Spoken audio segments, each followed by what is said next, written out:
कि कल रात्रि में पटना स्थित विनोद जायसवाल के आवास पर बैठक बुलाई गई थी, जिसमें राजद सुप्रीमो लालू प्रसाद यादव सहित तेजस्वी यादव भी पहुंचे हुए थे। चुनाव देखते हुए लालू प्रसाद यादव सहित तेजस्वी यादव पहुंचे हेना साहब को मनाने। क्या बिना शर्त राजद में फिर हेना साहब वापसी करेंगी? बीते रात पटना से बिहार की राजनीति की सिवान से हेना साहब के साथ उनके पुत्र शामा साहब भी विनोद जायसवाल के यहाँ पहुंचे हुए थे। कहा यह जा रहा है कि लालू प्रसाद यादव और हेना साहब को घंटों बातें चली। ये खबर निकल कर नहीं आई कि BA, BCom, BSc, MA, MCom करें विश्व की सबसे बड़ी यूनिवर्सिटी इग्नू से। सॉल्व असाइनमेंट्स और गाइड बुक्स प्राप्त करें। संपर्क करें Mahakal computers, DAV PG college के पास, पंच मंदिरा मोड़ से दाहिने, सिवान।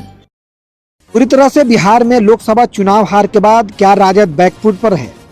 क्या 2025 विधानसभा को चुनाव देखते हुए लालू प्रसाद यादव सहित तेजस्वी यादव पहुंचे हेना साहब को मनाने?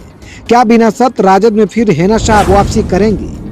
बीते रात पटना से बिहार की राजनीति पर एक बड़ी खबर आई। खबर के मुताबिक साफ कहा गया कि लालू प्रसाद यादव और हेना साहब को परिवार को मिलाने के मध्यांतर बने हैं राजद MLC विनोद जायसवाल। कहा जा रहा है कि कल रात्रि में पटना स्थित विनोद जायसवाल के आवास पर बैठक बुलाई गई थी, जिसमें राजद सुप्रीमो लालू प्रसाद यादव सहित तेजस्वी यादव भी पहुंचे हुए थे। लेकिन बड़ी खबर ये जब बनी तब वहां से ये खबर छन कर आई कि सिवान से हेना साहब के साथ उनके पुत्र शामा साहब भी विनोद जायसवाल के यहाँ पहुंचे हुए थे। कहा यह जा रहा है कि लालू प्रसाद यादव और हेना साहब को घंटों बातें चली। ये खबर निकल कर नहीं आई कि आखिर किस मुद्दों पर बात हुई। जानकारी हो कि बीते लोकसभा के चुनाव में लालू प्रसाद यादव के परिवार और हेना साहब के परिवार का राजनीतिक रास्ते अलग हो गई थी। यही कारण था कि हेना साहब निर्दलीय चुनाव लड़ी थी इस बार सिवान से, और अपनी ताकत भी निर्दलीय चुनाव लड़कर लगभग 3 लाख के करीब मत हासिल कर दिखा भी दी थी। वहीं दूसरे स्थान पर काबिज भी थी। जिस तरह राजद इस बार लोकसभा सीटों की अपेक्षा की थी, उसके उलट उसको नतीजा मिला। इसलिए इस बार के आने वाली विधानसभा के चुनाव में बैकफुट पर दिख रही है राजद। इधर प्रशांत किशोर बिहार में घूम घूम कर अल्पसंख्यक समुदाय के लोगों को आईना दिखाकर अपनी ओर लाने की तमाम कोशिश कर रहे हैं। इस मुहिम में सफल भी होते दिख रहे हैं प्रशांत किशोर। लेकिन जिस तरह बीते लोकसभा के चुनाव में तेजस्वी यादव ने मनमानी का टिकट के बंटवारा किए थे, अब लालू प्रसाद यादव विधानसभा के चुनाव को देखते हुए मोर्चे संभालने आगे आ चुके हैं। जो राजद दल से खफा नेता थे, उनसे मिलकर मान मनोवल में लगे हुए हैं।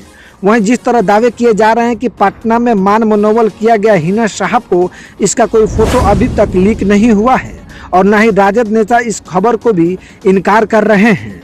लेकिन देखना यह होगा कि राजद हेना साहब को मदद से 2020 विधानसभा के चुनाव में सिवान से 8 सीटों पर 6 काबिज की थी। तो क्या हेना साहब कोई ऐसे ही राजद में ही वापसी नहीं करेंगी, बल्कि शर्तें पे राजद में आएंगी? ताकि सवाल बहुत है। वहीं ये भी कहा जा रहा है कि जिस तेवर के साथ हेना साहब चुनाव लड़ी थी बीते लोकसभा की, क्या लालू प्रसाद यादव हेना साहब को वापसी करा पाएंगे? वहीं ये खबर आते ही सिवान में हेना साहब के समर्थक अब ये कहने लगे हैं कि मेरी नेत्री जो डिसीजन लेंगी, हम लोग उस डिसीजन को पालन करेंगे और हेना साहब जिधर जाएंगे उधर हम लोग जाएंगे और कदम से कदम मिलाकर उनको कदम को मजबूत भी करेंगे।